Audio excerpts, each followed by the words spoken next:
Welcome to the Sanity Project podcast, where you can awaken your mind to clarity and success even in today's life challenges. We're here to provide insights and solutions that will help you live a sane, healthy, and prosperous life. Here's your host, Joanne Victoria. Hi, this is Joanne Victoria with another episode of the Sanity Project podcast. You, the listeners, are here to discover a life of clarity, confidence, and success. And you will certainly find that with our guest today. Our guest today is Chad C. Betz. Chad is the author of Late Bloomer, It's Not Too Late to Succeed, as well as being a financial services executive with over 20 years of experience, a keynote speaker, and his highly reviewed book uses his experiences and personal stories to demonstrate how people can succeed at any age. He has advised CEOs and coached business people. Chad holds a master's degree in economics, so Chad appears to be a well-rounded individual. He's also a martial artist with black belts in 2 non-traditional styles, and is currently studying Goju Ryu. Would you pronounce that? That's right. It's Goju Ryu. You got it the first time out. I did it. My goodness. He is a husband and father of 2, plus an overweight, prematurely gray dog that reminds him of himself. Welcome to the show, Chad Betz. How are you today? Thanks, Joey. I'm doing very well, thank you. How are you? I'm fine, but I hear your dog in the background. My dog? That's odd. It's my dog's sleeping. Oh, I hear something going on, but that's okay. We'll ignore it. So tell me about late bloomers. What do you consider a late bloomer? A late bloomer is someone who really they gave up on themselves and then reinvented themselves. When I first started writing the book, I actually started off writing a novel, and I was talking to people about it, and the response I got back was kind of shocking to me. I started hearing, you know what, I could never do that. And then I started seeing patterns. Talking to people who are younger than me, saying, "Oh, I'm too old to do that. I can't do this. I can't do that." And I found that people really start giving up on themselves, and it starts early. It seems that if people don't start hitting their stride at 35, they start becoming complacent. And that really is the enemy of success. As we get older and we get complacent, we miss opportunities. And then we start losing confidence. And when we lose that confidence, we start being afraid to go after bigger opportunities. And that can spiral down on the path of mediocrity. So rather than going out and achieving our best and continually growing, we start to go at this downward spiral into being afraid to do things. Well, when you talk about how, 35 and older, they start giving up on themselves. I mean, today, this is the year 2020, halfway through 2020, we have healthcare, we have fresh air, we have good food, we have better brains, we have better products out there, and people give up. Did you do any research to find out if any other the Victorian era, whatever other eras there were, the 40s, the 50s, the 60s of our country. When did people start giving up? Is this a new concept? I didn't do that, and I'm not sure if I would have. And the reason is because how long we're living. Back in Victorian eras, you're done at 47, didn't matter. But whereas now, it's like if you're in your 50s and you're going to live into your 80s, what are you going to do with 30 years? Right. That's a lot of television watching if you're not getting something done. So what do we want to do? Where can we grow? And that's something that's very important. And to identify where we want to grow, we really have to determine what our goals are. And you might think that's simplistic, that what are our goals? But we have so many influencers out there. We have our friends pushing us to do things. We have our employers and our coworkers pushing us. And we have our families.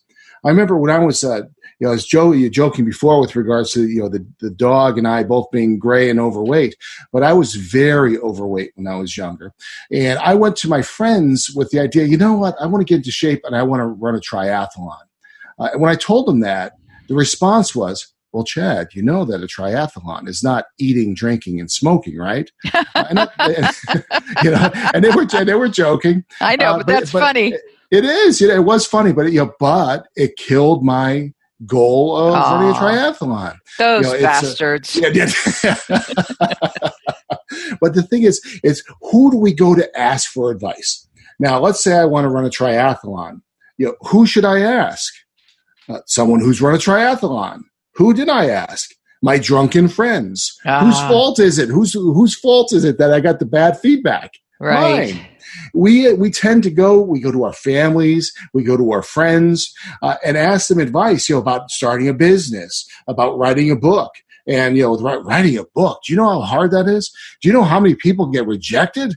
Starting a business, do you know how many businesses fail? Mm-hmm. Well, maybe the people who did it didn't go in prepared. Maybe if they went and talked to a coach, maybe if they went in to talk to somebody who was successful at it, found out what they did right, they'd be able to do it.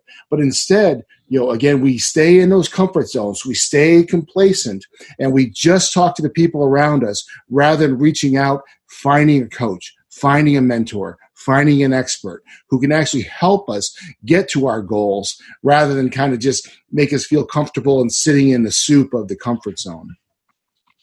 That's absolutely correct. And I hope those of you who are listening understand this, because I have all age groups that listen. Most of them are entrepreneurs, but everybody is self-made in some way. And I know some of them gave up and have, redone it again, and they're back and they have found the coach, the mentor to help them. But what could you tell them? What could they do if they're on the precipice of, for example, let's say writing a book? They really want to write a book. Is yours published by a publishing company, or is it self-published? Mine is self-published. Good. I mean, that's the key. There aren't that many. There are a lot of books that are published by publishers, but usually by long-term writers. And once they get that first book underway, most of them fiction and then secondary nonfiction, it's easy to get the second book. Second book, which is 2 through infinity, is easy. But writing your own book, you have no idea how many people are guests on my podcast. And I ask them if they've written a book. And at the end of the show, I tell them, you need a book, 10 pages, right. 10 chapters, and you've got a book. Right. And they're still afraid, even after they have shared all of their knowledge with me and with the listeners. So what would you advise them as a first step to take? What did you do when you wanted to write your book, late bloomer book? It's being disciplined about it. What do I mean by that? Write out an outline. Just write out put the skeleton together, the bones of where you want your story to go. Then start filling in those bones, going through chapter by chapter that you've outlined, and write. Do not edit. Stream of consciousness, write. And keep writing and keep writing and keep writing until you have a first draft. The reason is, if you start editing right up front, you're going to be, oh, this is good. This is not good. This is bad. Oh, I got to rewrite this. I got to rewrite that. And you're going to get trapped in the editing piece and never finish the project, and you're going to get discouraged.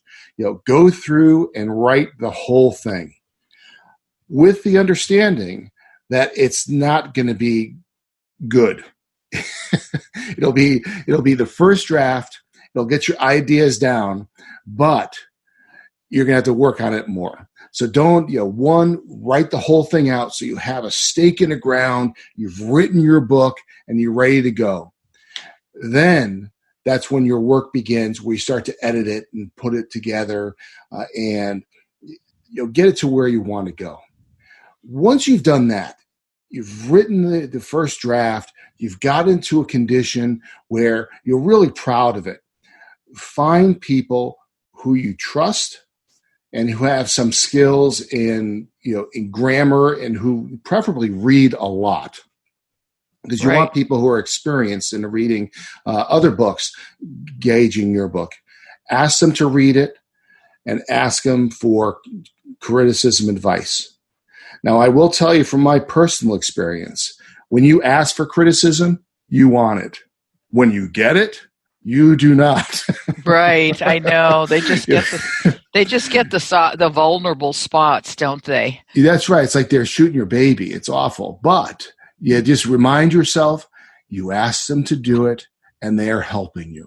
And once you get that in there, once you open yourself up and you're vulnerable, and if you have trouble being vulnerable, read Brene Brown's Daring Greatly. That helped me open up a lot. But open up. Be willing to accept that criticism. Understand it's not personal and that they are helping you make it better.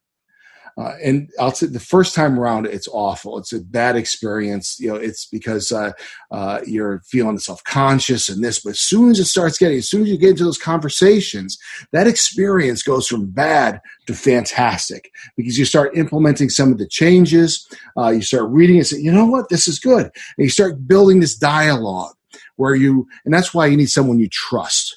Because if it's just someone who's, you might get to a point where you can't have an honest conversation with them. Mm-hmm. But as soon as you build that conversation, you get over that hump, that really big hump of accepting the criticism and then implementing it and going back and forth. It's actually a fascinating project where you'll find things that you thought were meaningless really have a huge impact on people. And things you thought would have a huge impact are really just pass people by. It is really a fascinating process.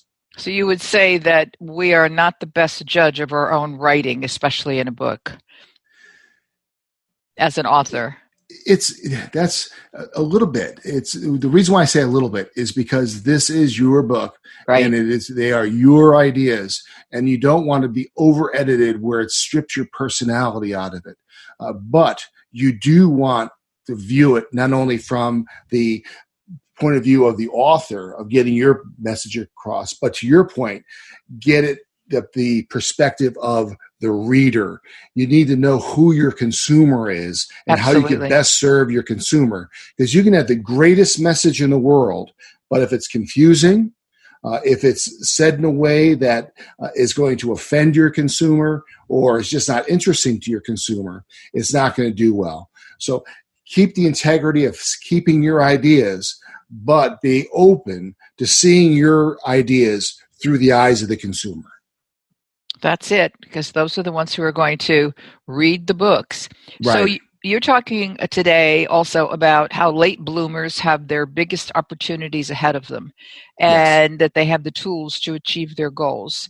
Can you give me an example of someone you know or someone you've worked with recently who you can identify with that statement? What are the biggest opportunities ahead of them and what tools do they have right now? What can they do to achieve their goals if they indeed don't give up, if they are, take a nap and wake up and go, I'm ready to do it today, Chad. What do I do?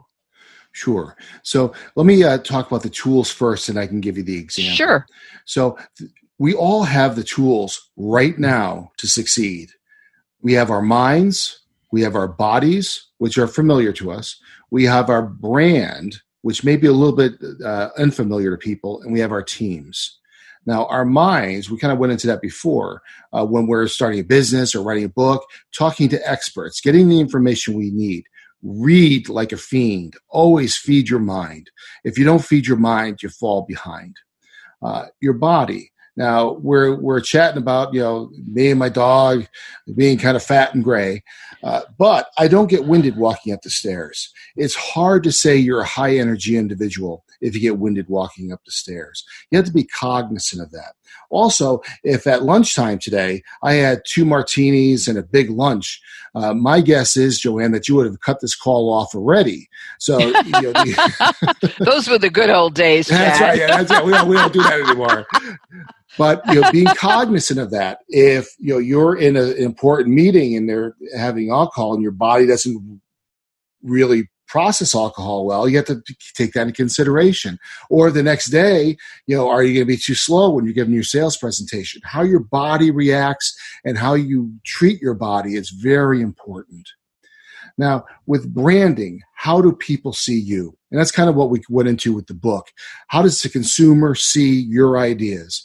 And with going for a job, selling a product, whatever we're doing, just being ourselves, being a teacher, you're a salesperson, you're selling knowledge to students.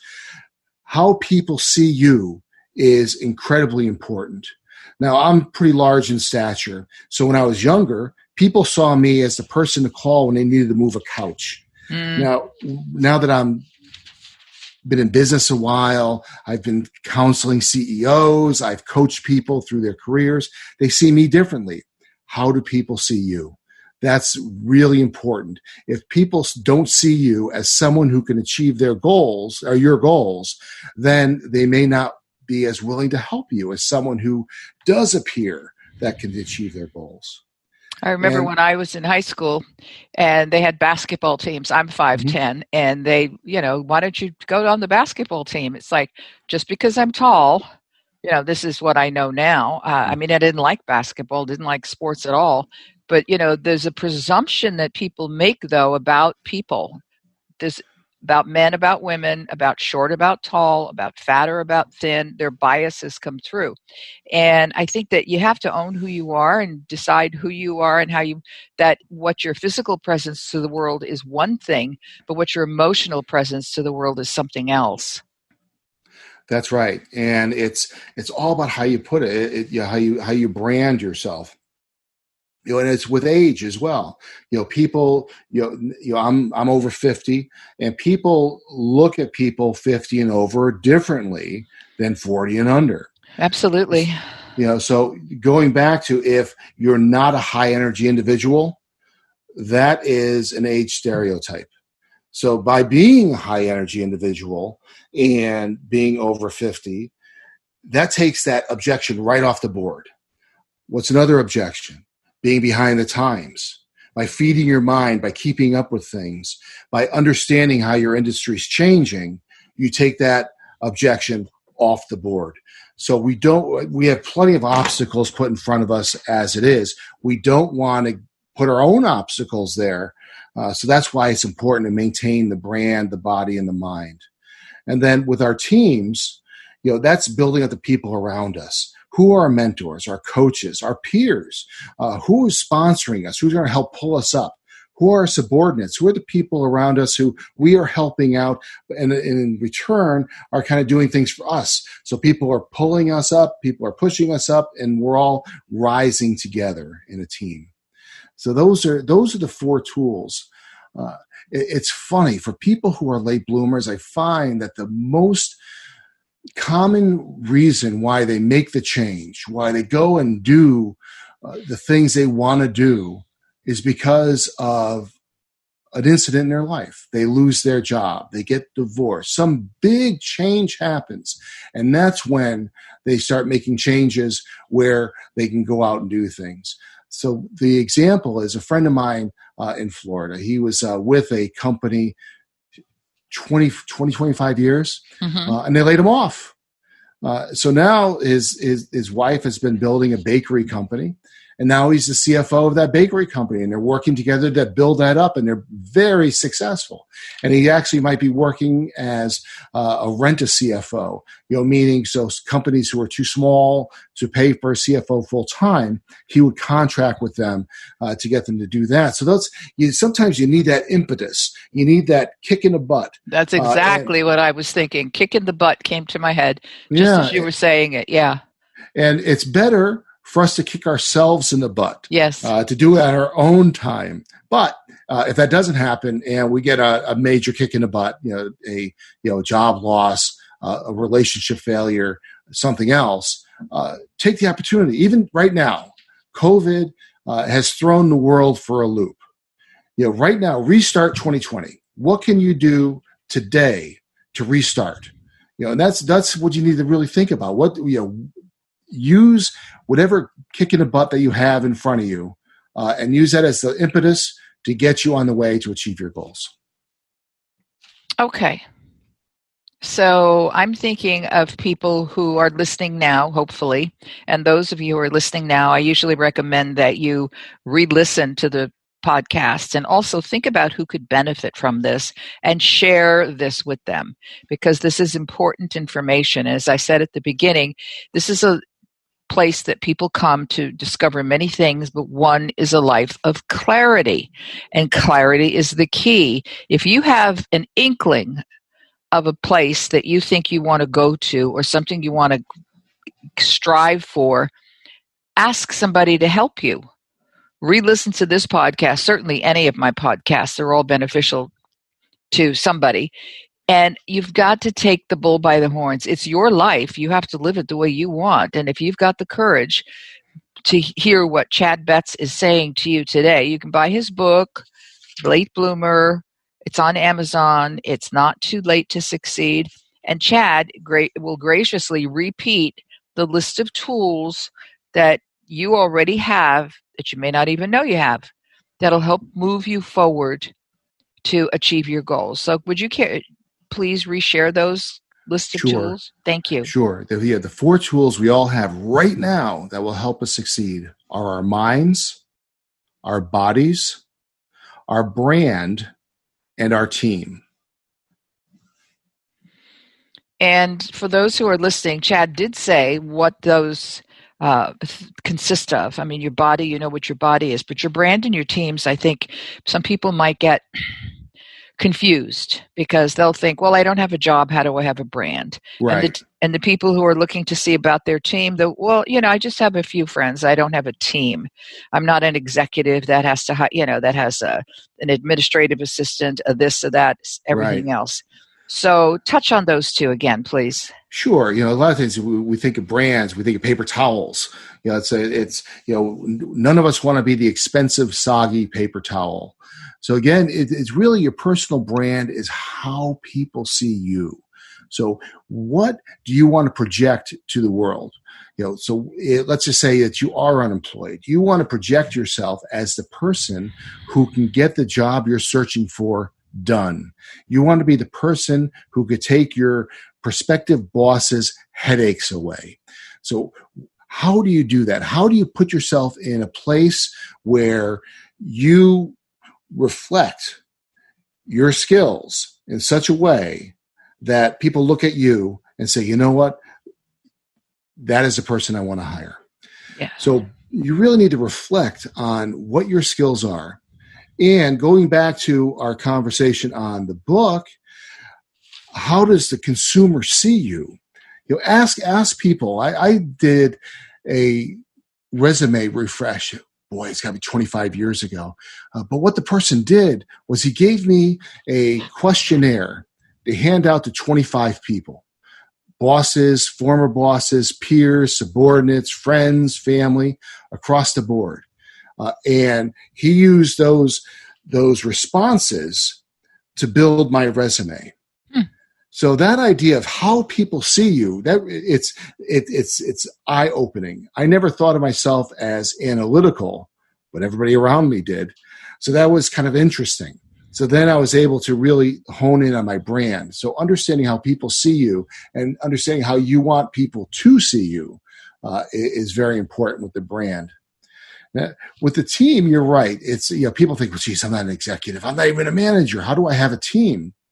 Well, we all have peers. We have coworkers, we have friends. So that one's easy. You might be saying, but I don't have subordinates. The example I use is my daughter. When I do book events or have presentations, she videos them for me. So she does tasks for me that I don't have to worry about. So I can focus on things that are my highest and best use, while she's doing things that need to be done, but I'd rather not do. So she does that for me. And in return, I give her guidance on life. So she's benefiting it as my subordinate. I am benefiting from it as her sponsor. And she's part of my team. It could be a kid in the neighborhood mowing your lawn. I mean, that's a very a very basic way of looking at it. But that's a subordinate relationship. Where we really should focus and where we as a culture haven't is the idea of mentorship. Before, Joanne, you were talking about the Victorian age and such. Back then, they had the master and the apprentice. And the master taught the apprentice everything they knew, and that apprentice went out to be a master on their own. We don't have the mentor-protege relationship like we should. Going out and finding mentors, being a mentor, sharing our knowledge and gaining knowledge from others is something that's integral in building our success, because coaches can be expensive, having to pay for them. But finding those mentors who have a personal stake in you, who have built a relationship with you, who understand you, and can really give you guidance as a friend is tremendously valuable. That's actually, I've been asked so many questions on the mentorship. I'm writing book 2 in the Late Bloomer series, and how to find a mentor and building mentor relationships is over half the book. So that's it's a very important piece, and I'm focusing on that in my research and how to better communicate it to the public now. That sounds great. Yeah, once you mentioned that mentor relationship, the master and the apprentice, I remember years ago when I was beginning in real estate, and I had several mentors from different points of view, their own point of view, but they helped me become successful because I had no guidance prior to that, or even I had no guidance. And when they mentored me, and I remember specific conversations after, because, they did what they did, and then they went, found somebody else to mentor, because I think once you're a mentor, you just love to do it. Right. And you want to help people. If you want to help people, we have a title of coach. That's good. But that's a different, not every coach is a mentor. Right. So everybody has to be discerning. So listeners, I want you to go to Apple and give Chad C. Betz a 5-star review. You can also give this podcast, the Sanity Project podcast, a 5-star review. And go to latebloomerbook.com to see all there is about Chad and his book. And remember, there is an upcoming book as well. So for those of you who are also listening and don't know, that if you go to my website, pretty much every page has an opportunity for you to sign up for relevant posts about things that I write about just about every day from my point of view, my perspective. You would also get a free book. It's called the True Self Handbook, a guide to transform your life. And it really does if you read it. I mean, books are meant to be read. I read about 5 books a week on all genres, and I don't know what I'd do without them. And I want to thank Chad for being here again, and we'll talk to everybody soon. See you next time. I hope you enjoyed this episode of the Sanity Project podcast. Please go to AskJoanneVictoria.com to listen to more podcasts. Check out Joanne's coaching programs and get a free copy of her report, 5 Steps to Achieve Life-Work Harmony. That's AskJoanneVictoria.com. Take care, and thanks for being here.